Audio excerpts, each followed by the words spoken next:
आज हम विज्ञान कक्षा 7 रेशों से वस्त्र तक के अभ्यास प्रश्नों को हल करेंगे। पहला प्रश्न है, निम्नलिखित प्रश्नों में सही विकल्प छांटकर अभ्यास पुस्तिका में लिखिए। तो जो सही विकल्प है वो आपको अभ्यास पुस्तिका में लिखना है। ऊन धारण करने वाले जंतु हैं ऊंट तथा याक, ऊन धारण करते हैं ये। एल्पेका तथा लामा, ये भी ऊन धारण करते हैं। अंगोरा बकरी तथा कश्मीरी बकरी, इनमें भी ऊन, इनसे भी ऊन प्राप्त होता है। तो यहां पर ये सभी से ऊन प्राप्त होता है, तो यह उपरोक्त सभी। भेड़ तथा रेशम कीट होते हैं शाकाहारी, तो ये कैसे शाकाहारी होते हैं, है ना। ना ये मांसाहारी होते हैं, ना सर्वाहारी होते हैं, ना अपमार्जक होते हैं। कौन से होते हैं? भेड़ तथा रेशम कीट शाकाहारी होते हैं। भेड़ के रेशों की चिकनाई, धूल और गट निकालने के लिए की जाने वाली प्रक्रिया कहलाती है। तो इसको बोलते हैं अभिमार्जन, या अभिमार्जन की परिभाषा भी हो जाएगी। रेशम है, तो रेशम कैसा है? जंतु रेशे हैं, जंतुओं से प्राप्त होता है, जानता रेशे हैं। ठीक। प्रश्न क्या 2 है, रिक्त स्थानों की पूर्ति कीजिए। ऊन सामान्यतः पालतू भेड़ों के त्वची से प्राप्त किए जाते, तो यहां पर त्वची बालों से प्राप्त किए जाते हैं।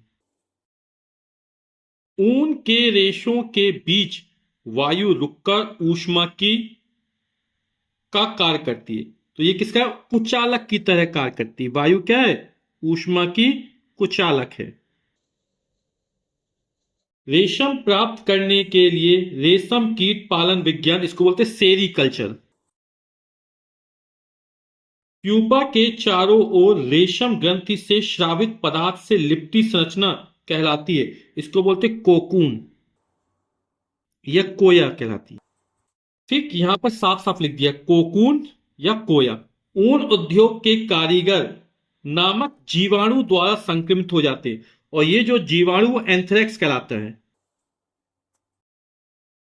ठीक है, तो ये एंथ्रेक्स नामक जीवाणु द्वारा संक्रमित हो जाते हैं, और ये जो जीवाणु है इसके द्वारा कुछ समय बाद एक घातक रुधिर रोग हो जाता है, और इस रोग का नाम क्या है? सोर्टर्स रोग होता है।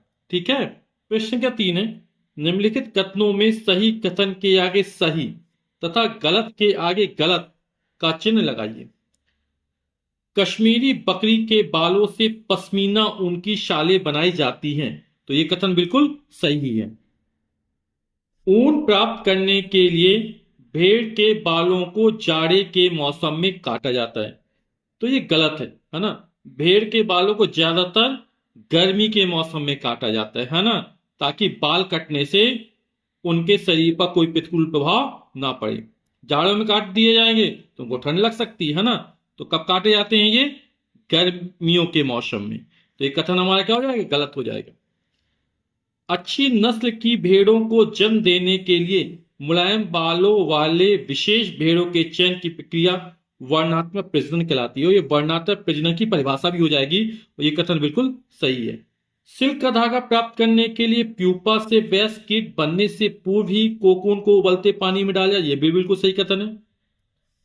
रेशम कीट के अंडे से प्यूपा निकलते, ये कथन क्या हो जाएगा? हमारा गलत हो जाएगा। प्रश्न क्या 4 है, स्तंभ का में दिए गए वाक्यों को स्तंभ खा के वाक्यों से मिलान कीजिए। अभिमार्जन, तो अभिमार्जन क्या है? काटी गई ऊन की सफाई है। इसमें क्या होता है? चिकनाई, गट, है ना, जो गंदगी है वो निकाल दी जाती है, सफाई हो गई। कोकून, तो कोकून में रेशम कीट के कोकून से रेशम प्राप्त किया जाता है ना, तो यहां पे कोकून रेशम के रेशे उत्पन्न करता है। याक, और याक क्या है? ऊन देने वाला जंतु है। सहतूत की पत्तियां, और सहतूत की पत्तियां जो होती हैं वो रेशम कीट का भोजन होती हैं। और रीलिंग बचा, रीलिंग क्या हो जाए? रेशम के रेशे का संसाधन हो जाएगा।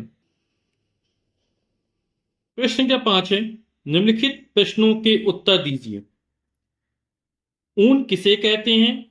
उन जंतुओं के नाम लिखिए जिनसे ऊन प्राप्त किया जाता है। तो उत्तर हो जाएगा सामान्यतः भेड़ की त्वचा के बाल से प्राप्त किए जाने वाले मुलायम घने रेशों को ऊन कहा जाता है। ऊन किसे कहते हैं? ज्यादातर भेड़ की त्वचा के बाल से प्राप्त किए जाने वाले मुलायम घने रेशों को ऊन कहा जाता है। और ऊन किस जंतुओं से प्राप्त होता है? ऊन भेड़, याक, ऊंट, बकरी आदि जंतुओं से प्राप्त किया जाता है। अगला प्रश्न है, ऊन प्रदान करने वाले भेड़ों की कुछ भारतीय नस्लों के नाम लिखिए। तो इसका उत्तर हो जाएगा, ऊन प्रदान करने वाले भेड़ों की भारतीय नस्लों के नाम, ये हमको लिखना है। तो बाखरवाल, रामपुर बुशायर, नाली नली, लोही, मारवाड़ी, पाटनवाड़ आदि, ये भारतीय नस्लों के नाम हैं जो ऊन प्रदान करते हैं। अगला प्रश्न है, वर्णात्मक प्रजनन से आप क्या समझते हैं? तो उत्तर हो जाएगा, वर्णात्मक प्रजनन के बारे में लिखना है। भेड़ की कुछ नस्लों के शरीर पर घने बाल होते हैं जिनसे बड़ी मात्रा में अच्छी गुणवत्ता वाली ऊन प्राप्त होती है। ऐसी भेड़ों का उपयोग अच्छी नस्ल की भेड़ों को जन्म देने के लिए जनक के रूप में इनके चयन की प्रक्रिया को वर्णात्मक प्रजनन कहते हैं। अगला प्रश्न है, जाड़ों में ऊनी वस्त्रों को पहनना क्यों आरामदायक होता है? तो इसका उत्तर हो जाएगा, ऊनी रेशों के बीच वायु अधिक मात्रा में भर जाती है जो ऊष्मा की कुचालक की भांति कार्य करने लगती है। कुचालक मतलब वे पदार्थ जिसमें ऊष्मा का प्रवाहन आसानी से नहीं होता, जिससे ऊनी वस्त्र पहनने पर शरीर का ताप स्थिर रहता है, जिस कारण से जाड़ों में ऊनी वस्त्रों का पहनना आरामदायक होता है। अगला प्रश्न है, रेशम प्राप्त करने के लिए रेशम कीट के कोकून को उबलते पानी में डालना क्यों आवश्यक होता है? कारण दीजिए। तो इसका उत्तर हो जाएगा, रेशम प्राप्त करने के लिए प्यूपा से वयस्क कीट बनने से पूर्व ही कोकून को एकत्रित करके उन्हें उबलते पानी में लगभग 10 से 15 मिनट के लिए डाल दिया जाता है। इससे कोकून के चारों ओर लिपटे रेशों के बीच का चिपचिपा पदार्थ घुल जाता है तथा रेशम के रेशे पृथक हो जाते हैं। इस प्रकार प्राप्त रेशम अधिक लंबे तथा उच्च कोटि के होते हैं। प्रश्न संख्या 6 है, रेशम कीट के विभिन्न किस्मों से प्राप्त कुछ रेशम के रेशों के नाम लिखिए। इसका उत्तर हो जाएगा, रेशम कीट से प्राप्त रेशम के रेशों के नाम। तो सहतूत रेशम, टसर रेशम, मूंगा रेशम, कोसा रेशम, एरी रेशम आदि। तो ये जो रेशम है वो रेशम कीट से प्राप्त रेशम के रेशों के नाम है। प्रश्न का 7 है, ऊन तथा रेशम के दो उपयोग लिखिए। तो उत्तर, ऊन के उपयोग, पहला है स्वेटर, शॉल, कंबल, लोई, टोपी, जैकेट आदि ऊनी वस्त्र बनाने में, और दूसरा है कालीन, गलीचे, पावदान तथा अन्य घरेलू सामग्री बनाने में। और रेशम के उपयोग हो जाएंगे, पहला है रेशमी बनारसी साड़ियां, शेरवानी आदि बनाने में, और दूसरा हो जाएगा पैराशूट, बुलेट प्रूफ कपड़े, ऑपरेशन में प्रयुक्त होने वाले टाके आदि बनाने में। प्रश्न क्या 8 है, भेड़ के रेशों को ऊन में संसाधित करने के विभिन्न चरणों को क्रमानुसार वर्णित कीजिए। तो भेड़ के रेशों को ऊन में संसाधित करने के 6 चरण है ना। पहला चरण है भेड़ों के बालों की कटाई, फिर है अभिमार्जन, फिर है छटाई, कताई, रंगाई और ऊनी धागा बनाना। भेड़ों के बालों की कटाई है ना, तो जब पाली गई भेड़ के शरीर पर बालों की घनी वृद्धि हो जाती है तो उनके बालों को शरीर से उतार लिया जाता है। यह प्रक्रिया ऊन के रेशों की कटाई कहलाती है। अब ज्यादातर जो भी काम होता है वो सब मशीनों के द्वारा किया जाता है ना, और ये जो कटाई का काम है वो गर्मी के मौसम में किया जाता है ना, जाड़ों के मौसम में उनको कोई कठिनाई ना हो।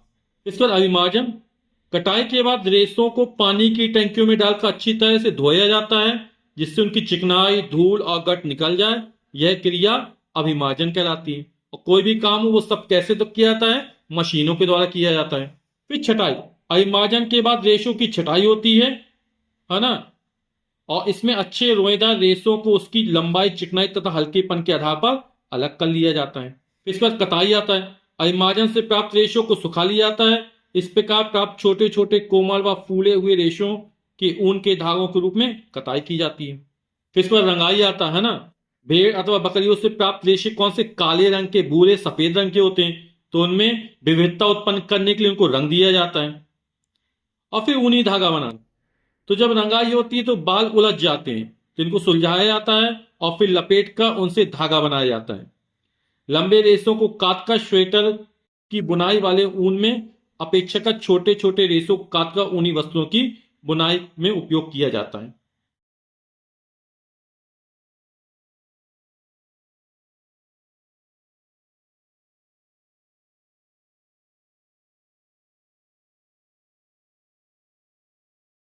अभ्यास का अंतिम प्रश्न है प्रश्न के 9, रेशम कीट के जीवन चक्र का सचित्र वर्णन कीजिए। तो हमें रेशम कीट का जीवन चक्र का सचित्र वर्णन करना। हाँ, तो अपन ये वाला चित्र बनाएंगे। रेशम कीट शहतूत, अरंडी, ओक इत्यादि के पेड़ों पर पाले जाते हैं। मादा रेशम कीट सैकड़ों की संख्या में अंडे देती है जो शहतूत की पत्तियों की निचली सतह पर चिपके होते हैं।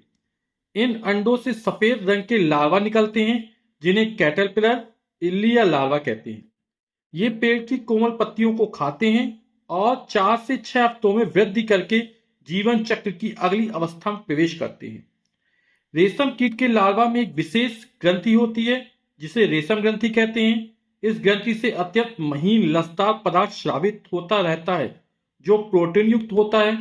लार्वा अंग्रेजी की संख्या 8 के आकार में आगे से पीछे की ओर गति करते हुए अपने चारों ओर इस लसदार पदार्थ को लपेटता जाता है जो हवा के संपर्क में आने पर सूखकर रेशम के रेशे में बदल जाता है।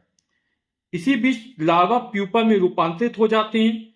रेशम के रेशों से लिपटे हुए प्रत्येक प्यूपा एक सफेद गोलाकार संरचना में बंद हो जाते हैं। इन प्यूपा युक्त गोलाकार रचनाओं को कोया या कोकून कहते हैं। कोकून के भीतर ये प्यूपा विकसित होकर वयस्क रेशम कीट में बदल जाता है। अंत में रेशम कीट कोकून के रेशों को काटते हुए बाहर निकल आते हैं तथा अपना नया जीवन चक्र प्रारंभ करते हैं।